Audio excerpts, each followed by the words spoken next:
el primer esfuerzo que se ve para aligerar la carga eléctrica a los clientes, específicamente a los clientes comerciales. Ustedes saben que la tarifa eléctrica está estructurada en varios niveles. Están los niveles residencial, que es a lo que se llama BTS, ¿no? La tarifa de baja tensión sin demanda, ¿no? Está entonces BTC1, que son las residencias. Luego viene la tarifa BTC2, que son los comercios. Comercios que tienen un consumo que no es tan alto como para que se le cobre potencia. Se le cobra potencia cuando pasa de 10 kilos aproximadamente.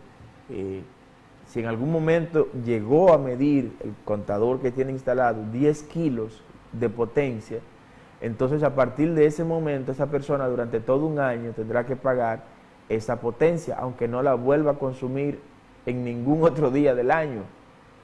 Algo abusivo, realmente abusivo. Entonces la primera queja que hay, se la voy a dar al final, voy a darle la segunda, voy a ampliar más sobre la primera queja. La segunda queja es, ¿por qué solo en el Distrito Nacional? Si se lo dan se lo preguntan al ministro de Turismo, ¿por qué solo en el Distrito Nacional? ¿Por qué no llevar esto a Santiago, a La Vega, a San Francisco, la provincia de Santo Domingo, la Altagracia, que tiene tantos restaurantes y tantos bares también? ¿Por qué no llevar eso a todos esos lugares? Esa es la segunda queja, ¿no? La primera queja que hay es ¿por qué solo a los bares y restaurantes? Ya no solo porque en el distrito, no, sino por qué se está pidiendo desde el gobierno de Luis Abinader que se libere del pago por potencia. Yo quiero aclarar qué es el pago por potencia. Cuando un cliente del servicio eléctrico supera los 10 kilos, como dije al principio, en términos de demanda de energía eléctrica, pues ese cargo, aunque usted cierre el negocio el resto del año, aunque usted no consuma más energía eléctrica el resto del año, usted tiene que pagarle a las distribuidoras ese cargo por potencia que en algún momento usted retiró del sistema. ¿Cuál es el criterio sobre el cual se ha creado este cargo por potencia? Bueno, la distribuidora dice, miren, ustedes alquilan un vehículo y van al rent-a-car y alquilan ese vehículo. Por ese vehículo ustedes van a pagar 2,000 pesos diarios. El dueño del carro, o sea, el dealer, no le importa si ese carro usted lo alquiló para tenerlo el día entero parqueado frente a su casa. Si usted alquiló el carro para ir para la frontera o recorrer el país, pero de repente se le pasó algo y usted decidió dejar el carro en la casa parqueado, el dealer dice, ese no es mi problema, yo te lo renté, que tú no lo hayas usado, es un problema tuyo. Tiene que pagarme mis 2,000 pesos diarios por el vehículo, aunque haya estado estacionado toda la semana en su casa. Es lo que dicen las distribuidoras. Cliente, tú demandas de mí una potencia. Tú necesitas que yo tenga disponible para ti 15 kilovatios. Y cuando tú prendas todos tus equipos, tú vas a retirar de mis redes 15 kilovatios. Yo, como suplidor del servicio eléctrico, debo garantizarte que en todo momento que tú vayas a retirar esos 15 kilovatios, yo tenga que entregártelo. No importa que tú decidas no retirarlo nunca. No importa que tú decidas no consumirlo nunca. Yo debo tenerlo disponible. Es como el carro del rent-a-car. Aunque tú no lo uses, tú tienes el carro. Lo mismo con la potencia. Aunque tú no la uses, tú tienes la potencia disponible, aunque no la consumas. Esta medida yo la veo justa. La medida de solicitar que los bares y restaurantes no paguen la potencia durante este tiempo de la pandemia, porque muchos de ellos si no la mayoría o todos, han estado cerrados durante estos 5, 6 o 7 meses. Eso es cierto. Pero también han estado cerradas las iglesias. Las iglesias católicas y evangélicas también han estado cerradas, al igual que los bares y esos restaurantes. Y las iglesias evangélicas y católicas han tenido que pagar cargo por potencia, aún estando cerradas.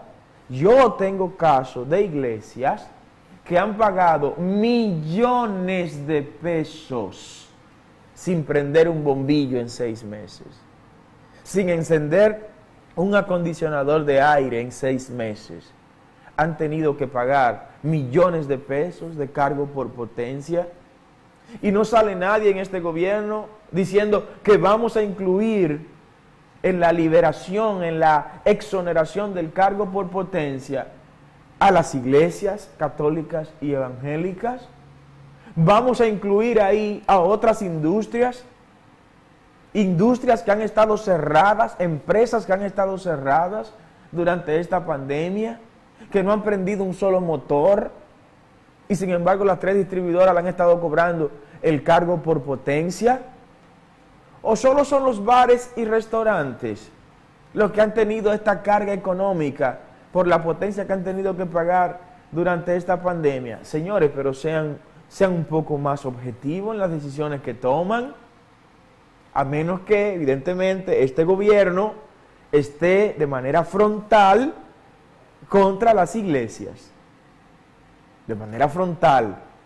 Ese cargo por potencia que se le está exonerando a los bares y a los restaurantes en el Distrito Nacional, hay también que exonerárselo a las iglesias católicas y evangélicas que han estado pagando potencia, estando cerradas durante todos estos meses de la pandemia. Pero también hay que exonerar de este cargo por potencia a las empresas, industrias y negocios que aún estando cerrados u operando a mínima capacidad han tenido que estar pagando una potencia a las 3 distribuidoras, sencillamente porque en un momento en el año alcanzaron ese pico de demanda en términos del consumo de su negocio. Vamos a implementar medidas, caramba, que vengan a aligerar un poco la carga de todos estos sectores. ¿O todo es para un lado? ¿O solo son los restaurantes y bares que pagan impuestos? Me escribían algunos desapercibidos diciendo, pero las iglesias no pagan impuestos. Bueno, no pagará a la que usted va. Pero si aquí hay institución que paga impuestos y que cumple con sus compromisos fiscales, son las iglesias que pagan impuestos a la telefonía, no están exoneradas del pago de impuestos a los teléfonos, a las telecomunicaciones. Cuando van a construir, tienen que pagar todos sus impuestos. Cada blocks que compran tiene el impuesto vinculado. Cada cemento, cada varilla tiene el impuesto vinculado. ¿De dónde sacan esto? Pero no solo eso, me pregunta otro, ¿y cuál es el aporte a la economía que hacen las iglesias? Pero qué pregunta más simplista. O sea, ¿cuál es el aporte que hacen las iglesias para que se le pueda exonerar la potencia igual que a los bares y restaurantes? Lo primero es que tienen que leer a Max Weber. Cuando Max Weber habla del capitalismo y la ética protestante, para que entiendan que las redes sociales lamentablemente pululan una serie de gente que escriben mucho y no leen nada. Por eso muchas veces ni se les merece que se les responda, porque están para criticar en lo que no han profundizado nunca, no conocen lo que están criticando. Lean primero, tienen que leer, tienen que formarse. Los libros no comen, los libros no dañan. Lean por amor a Jesucristo. El que no lee, decía Sócrates, no tiene derecho a la palabra. Tienen que leer primero. ¿Cuál es el aporte de una institución que hace que el hombre que iba a perder todo el dinero de la familia en juegos de azar ya no lo esté perdiendo porque conoció a Jesús? ¿Cuánto significa ese aporte de la economía? ¿Qué significa el tomar una persona que antes estaba robando en la calle para mantenerse él y su familia, y ahora fue convencido en la iglesia de que no debe robar, que debe trabajar y con el sudor de su frente mantener su familia, y ahora está trabajando. ¿Cuánto significa eso para la economía? Por favor, puedo pasarme el día entero aquí revelando lo que aporta las iglesias a la economía dominicana, inclusive en materia inmobiliaria. En materia inmobiliaria, el lugar donde se instala una iglesia está confirmado que ese lugar aumenta su valor en términos urbanísticos, contrario al lugar donde se instala un bar, una discoteca o un restaurante de esto. Está confirmado que donde quiera que se instale un bar, una discoteca, una cosa de esta, el precio de los inmuebles baja en ese lugar. Ahora, donde se instala una iglesia, está confirmado que el precio de los inmuebles y toda el área urbanizada en esa zona aumenta de precio. O sea, hasta en eso aporta la iglesia. Entonces, eso y quienes me están escribiendo son gente vinculada a este gobierno, que el tiempo se va a encargar de decir cuál es el verdadero concepto que tienen de las iglesias.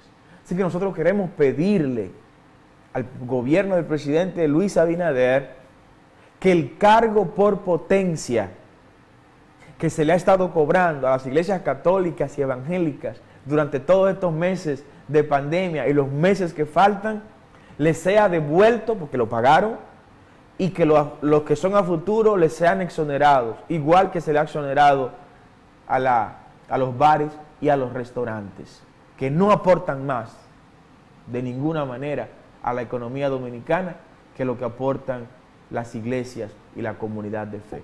Vamos a un corte muy breve. Al regreso continuamos con más de Servidores.